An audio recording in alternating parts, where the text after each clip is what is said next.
Hello everybody, it's Whitney Emmanuel with Strategic Visionaries here with your money smarts for the day. So today, last time I spoke about benefits that you can take advantage of as an employee. And today I wanted to talk to the business owners about benefits that you may already offer or could offer that you may not be offering today. And so it's simpler than you would think just to get started.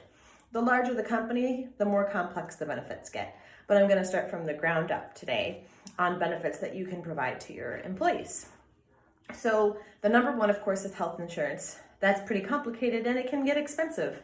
Depending upon the size of your company, you may just want to offer an allowance instead of health insurance. So it would just be an allowance for health insurance. It's something that you can set up through Payroll. And it's a lot less complicated than providing actual health insurance. And then your employees can then use that allowance to go and purchase health insurance on the network. So a lot of smaller employers, 50 or 100 or less employees, will use this. And if they want to provide that benefit. So I really like the allowance method. You can also, of course, offer health insurance plans. There are levels of insurance that you can provide, and you pay for, usually employers pay roughly 80% of the premium of health insurance for their employees, and then the employees pay about 20% remaining amount. So that's the health insurance from a basic level, but like I said, that allowance provision is allowed through the Affordable Care Act, and it's something that I see a lot of employers having done. So that's the first. Then speaking of health, there's health, life, disability insurance. That's all in the same sphere. I don't offer health insurance plans, but I do often refer that to health insurance professionals. But I do work with employers on life and disability plans. So what you can do is you can provide $50,000 of a death benefit of life insurance to your employees, and your employees do not have to pay any income tax on the premiums for that. It's a guaranteed. That's usually why we see the $50,000 minimum provision. And it's very affordable if you're offering it as a group plan. You can offer above the $50,000. Just keep in mind that the employee would have to pay taxes on the premium. It is not very expensive, but it is something that your employees will have to pay the taxes on, is the premium that you pay. Then there is disability insurance. Now, disability insurance is something that you can provide. Usually what I see are employers offering up to 60% of the income. And this one is more expensive. The reason for that is because there are a lot more disability claims than there are life insurance claims. So if you're looking for an affordable option, life insurance is a good one. To take aside from that, there's also something that you can do. You actually don't have to foot the bill for it. Voluntary payroll deduction. You can do this for life insurance and disability insurance. So by doing a group plan, you get a discount. Your employees may be able to bypass underwriting, and you can have them pay 100% of their premium, and then they can get a plan. The benefits of this are, number one, you don't have to foot the bill. Number two, the employee can take it with them if they change employers. And number three, there are usually group discounts and less underwriting involved with those types of plans. So that's an alternative if you want to provide something, but you don't necessarily want to pay for it. So that is a good option that I see some employers use.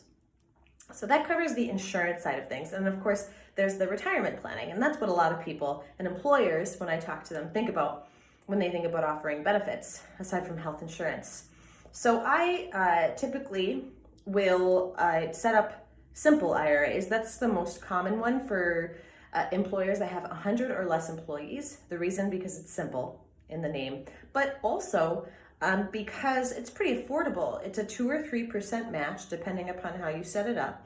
And you don't have the administrative issues that you do with the 401k and the administrative expenses, because it's not technically what's called a qualified plan. Qualified plans have a lot of extra conditions and rules that they have to follow through ERISA, which is an employee rights really organization over retirement plans that employers provide. So the simple IRA does not have to meet a lot of the same testing that 401ks do. 401ks have things like top-heavy testing, key person testing. They look at what you're contributing to your key employees and your highly compensated employees, and then compare that to the non-highly compensated employees. And then you may have to contribute more to your non-highly compensated if you are out of whack with those ratios and those tests. So it can get complicated, especially if you have a lot of highly compensated that you're doing this for, but then you don't have as many non-highly compensated. This can get fairly complicated. So that's why simple IRA is a good introductory way to do it. But 401k is a great option because you can contribute more. You don't have to do 401k where the employees contribute. You can only contribute to a profit sharing plan. And that's a good one because you're not required, unlike a pension plan, which are cash balance, defined benefit, money purchase, and target benefit plans. You can do a profit sharing plan where it's not a required contribution that you have to make, but they have to be recurring and consistent. So, but if you don't have profit for a year, you are not required to contribute to a profit sharing plan. So, and there are fairly high contribution limits on those. For all types of qualified plans, aside from pension benefits, the maximum amount that you can contribute per employee is $57,000. But with pensions, you can sometimes do more in order to meet the requirements. So with all of that said, that is going to be the retirement side. It's probably one of the more complex benefits that you can offer, but it's also one of the most sought after benefit. You know, employees really look for those retirement plans when they're looking at employers. And so you can also do a combination. You could do a profit sharing and 401k. You can pair a pension with a profit sharing. So you can get creative. But pensions are not as common as they used to be because they are requiring you as an employer to contribute. And so I generally recommend more flexible plans unless there's a really specific reason to do those pension plans, which there are. Which is why it's so important to meet with me or a financial planner about which of these makes sense. Or if you have any of these benefits, please audit them. Take a look at them, get a second opinion, because just because you have a plan in place doesn't mean it's the best option, especially if it hasn't been looked at.